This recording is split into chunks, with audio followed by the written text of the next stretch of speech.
Hello बच्चों, नमस्कार। आप सभी का बहुत बहुत स्वागत है। वार्षिक परीक्षा पेपर 2023-24 कक्षा 12वीं समय आपको प्रॉपर बराबर 3 घंटे मिलेगा साथियों।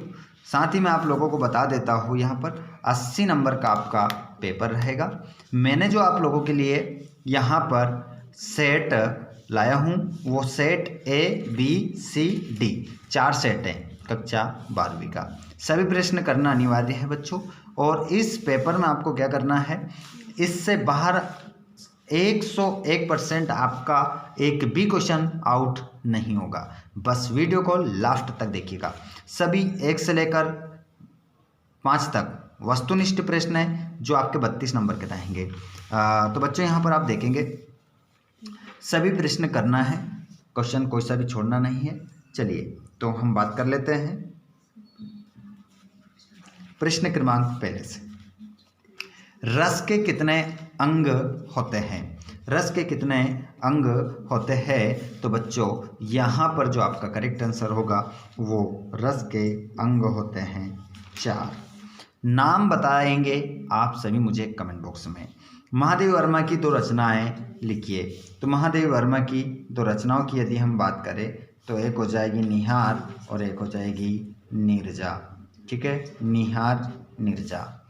पहलवान की ढोलक कौन थी? सॉरी, मैंने ही आंसर बोल दिया। पहलवान की गुरु कौन था? तो आपका आंसर हो जाएगा ढोलक। ढोलक आपका करेक्ट आंसर रहेगा। सिल्वर वेडिंग का कथानायक का नाम लिखिए। तो इसके जो लेखक हैं इस पाठ के, उनका नाम नहीं लिखना है यहाँ पर। यहाँ पर आपका आंसर होगा, राइट आंसर वो हो जाएगा बच्चों, राइट आंसर हो जाएगा यशोधर बाबू। यशोधर बाबू आपका राइट आंसर होगा।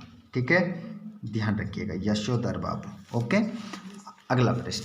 जूझ का अर्थ होता क्या है? तो जूझ का अर्थ जो होता है वो होता है संघर्ष। संघर्ष आपका सही उत्तर हो जाएगा। पूरा पेपर है ये। इस पूरे पेपर का सॉल्यूशन मैं आपको करवाऊंगा बच्चों, बस आप वीडियो को लास्ट तक देखिएगा। कोई प्रश्न आपको छोड़ना नहीं है। अतीत में दबे पांव पाठ किसने लिखा? ठीक है, तो अतीत में दबे जो पांव हैं पाठ लिखने वाले हैं ओम थानवी। ओम थानवी ने इस पाठ को लिखा है बच्चों। ठीक है, सभी लिख के रख लीजिएगा, ये प्रश्न आपको परीक्षा में देखने को मिलेंगे। शांत रस का स्थायी भाव है, तो आपका राइट आंसर निर्वेद होगा। कवि बाहर लिए प्रथा है जग का। छायावाद की शुरुआत में हुई 1920 से। हिंदी साहित्य का स्वर्ण युग कहलाता है। आंसर क्या होगा आपका? भक्ति काल। वीर गाथा काल में रस है, तो वीर रस। कविता के बहाने पाठ के लेखक हैं। आंसर हो जाएगा कुंवर नारायण। ठीक है, सही विकल्प के रूप में आप सभी प्रश्नों को देखेंगे। सूर्यास्त हो गया में शब्द शक्ति है, तो यहाँ पर आपका जो आंसर हो जाएगा बच्चों वो व्यंजना शब्द शक्ति आपका सही उत्तर होगा। शब्द गुण कितने प्रकार के होते हैं? तो शब्द गुण जो होते हैं वो आपके बच्चों 3 प्रकार के होते हैं। और प्रयोगवाद की शुरुआत हुई 1943 में। एक भी प्रश्न आपका गलत नहीं जाने दूंगा बच्चों, बस वीडियो को आप लास्ट तक देखिएगा और हो सके तो अपने दोस्तों को भी शेयर कर दीजिएगा। साथ में चैनल को सब्सक्राइब करना ना भूले बच्चों, ताकि आपको सभी वीडियोस और नोटिफिकेशन समय पर मिलते रहें। ठीक है, यहाँ पर देखेंगे अगला क्वेश्चन। तो यहाँ पर अभी मैंने क्वेश्चन पूछा था, जायसी का महाकाव्य कौन सा है? तो पद्मावत आपका राइट आंसर हो जाएगा। और छायावाद के कवि हैं, तो छायावाद के कवि हैं जयशंकर प्रसाद, महादेव वर्मा, सूर्यकांत त्रिपाठी, और इनमें से सभी, चौथा ऑप्शन है, तो इनमें से सभी आपका राइट आंसर हो जाएगा। और काव्य की आत्मा कहा जाता है, तो काव्य की आत्मा जो कहा जाता है वो रस को कहा जाता है। चलो बच्चों जोड़ी मिला लेते हैं। जोड़ी में किसी प्रकार की गलती कोई नहीं करेगा, पूरा बता रहा हूँ। यहाँ पर कविता के बहाने पाठ लिखा है कुंवर नारायण ने। महाकाव्य जो है वो कामायनी है।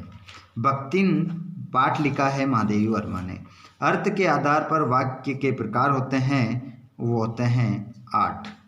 जूझ का अर्थ होता है, जूझ मतलब जूझ पाठ लिखा है आनंद यादव ने, तो ये होगा 5 नंबर पर। और विशेष रिपोर्ट के जो प्रकार होते हैं वो 3 होते हैं, तो ये 6 नंबर पर आप मिला देंगे। ये जोड़ी मिल गई हमारी। तो चलो सत्यापत्ति की ओर हम बढ़ लेते हैं।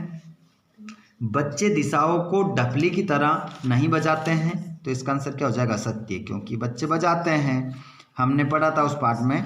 ठीक है, पतंग पाठ से ये क्वेश्चन।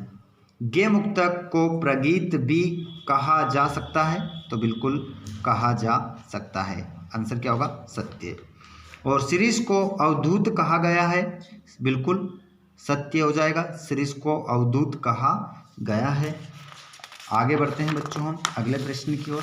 तो प्रश्न नंबर आप देखेंगे 4 वाला। लोकोक्ति को कहावत भी कहते हैं, तो इस लोकोक्ति को कहावत भी कहते हैं, बिल्कुल कहते हैं, सत्य आपका आंसर होगा।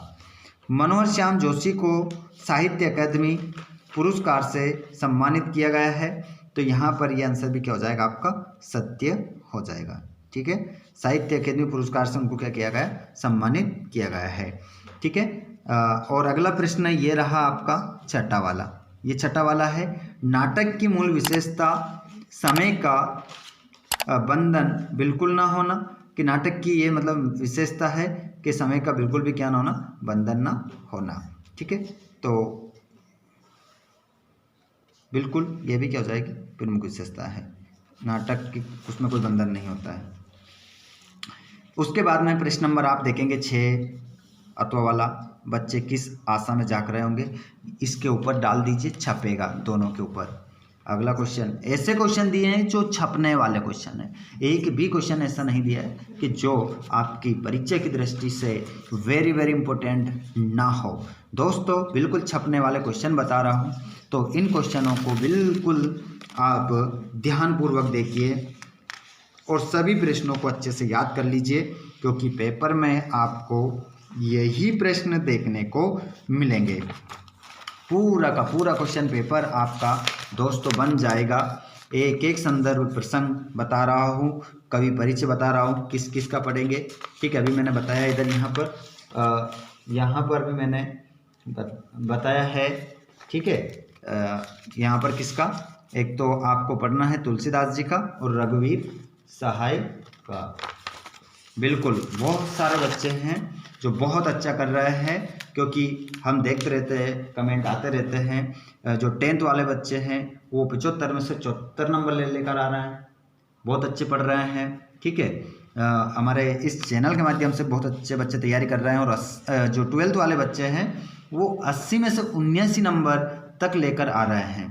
ठीक है बच्चों, तो आप पिछले साल की तरह इस साल भी आपको अच्छा करना है और बहुत अच्छे मार्क्स आपको लेकर आना है।